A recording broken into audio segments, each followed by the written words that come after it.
Eksodus, hoofstuk 11.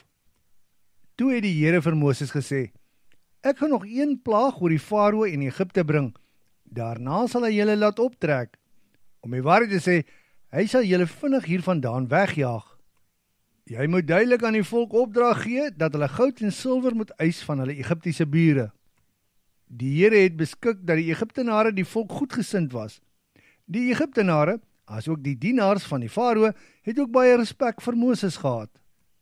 Toe het Moses vir die Farao gesê, dit is wat die Here sê, ek gaan om middernag deur die hele Egipte trek.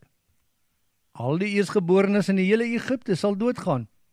Die oudste seun van die Farao wat op die troon sit, tot by die oudste seun van die slavin wat koring maal by die maalklip, sal doodgaan. Ja, selfs die wat eerste gebore is onder die vee.